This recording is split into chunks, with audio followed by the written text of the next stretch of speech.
আমরা আজকে অত্যন্ত আনন্দিত।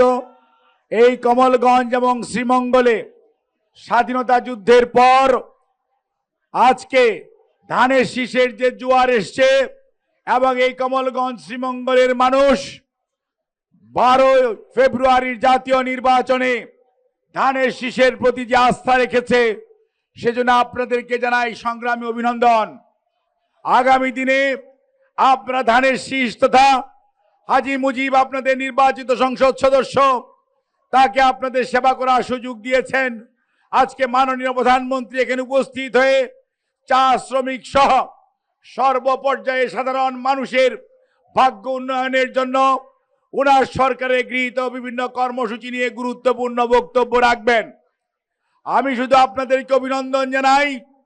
শত প্রতিকূলতা উপেক্ষা করে যোগাযোগ ব্যবস্থার যে অবস্থা, সেই প্রতিকূলতা উপেক্ষা করে স্থানীয় উপজেলা প্রশাসন, জেলা প্রশাসন, বিভাগীয় প্রশাসন সহ সমাজ কল্যাণ মন্ত্রণালয়ের সচিব থেকে শুরু করে মাঠ পর্যায়ে সমাজকর্মী পর্যন্ত সবাই মিলিতভাবে কাজ করেছেন, যার জন্যই আজকের এই কর্মসূচি বাস্তবায়ন করার সহজতর হচ্ছে। কিন্তু মনে রাখতে হবে, এই কর্মসূচি শুধু পাইলটিং। এই কর্মসূচির মাধ্যমে প্রত্যেকটি পরিবারের যারা দরিদ্র, অতি দরিদ্র এবং নিম্নবিত্ত, সেই পরিবারের মহিলা সদস্য প্রধান তিনি ফ্যামিলি কার্ড পাবেন এবং প্রতি মাসে যে ভাতা পাবেন সেটি আপনারা বলেছেন যে আপনাদের পরিবারের উন্নয়নের জন্য আপনারা সেই ভাতাকে আপনারা ব্যবহার করবেন। আগামী জুলাইয়ের 1 তারিখ থেকে ইনশাআল্লাহ মাননীয় প্রধানমন্ত্রীর যে ঘোষণা, সেই ঘোষণা উনি আজকে দিবেন। আমরা শুধু আপনাদেরকে বলতে চাই, আপনারা স্বাধীনতার 55 বৎসর পর ধানের শীষের পক্ষে দাঁড়িয়েছেন, ধানের শীষকে আপনাদের সেবা করার সুযোগ দিয়েছেন। আমরা আপনাদেরকে আহ্বান জানাতে চাই, আমরা কথায় নয় কাজে বিশ্বাস করি। আমরা শহীদ জিয়ার আদর্শের সৈনিক।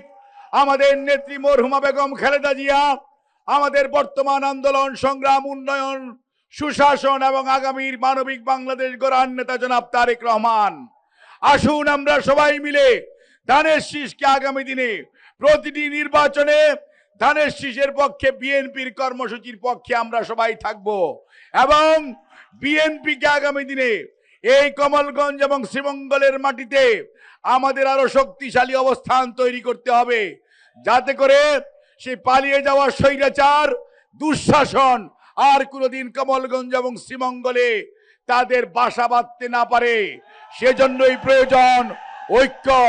আর আপনারা যদি ঐক্যবদ্ধ থাকেন, আমার এই চা শ্রমিক ভাই বোনেরা, আমার তার সনাতন ধর্মীরা, আমার সেই ত্রিপুরারা এবং আমার সেই মণিপুরী সহ আমার মুসলমান এবং বৌদ্ধ খ্রিস্টান ভাইরা, আমরা যদি সবাই বিএনপির পতাকা তলে ঐক্যবদ্ধ থাকি, তারেক রহমানের নেতৃত্বে কমলগঞ্জ এবং শ্রীমঙ্গলে তথা মৌলভীবাজার ইনশাআল্লাহ উন্নয়ন শুধু নয়, একটি মানবিক অন্তর্ভুক্তিমূলক বাংলাদেশ গড়ার লক্ষ্যে আমরা আরো অনেক দূর এগিয়ে যাব।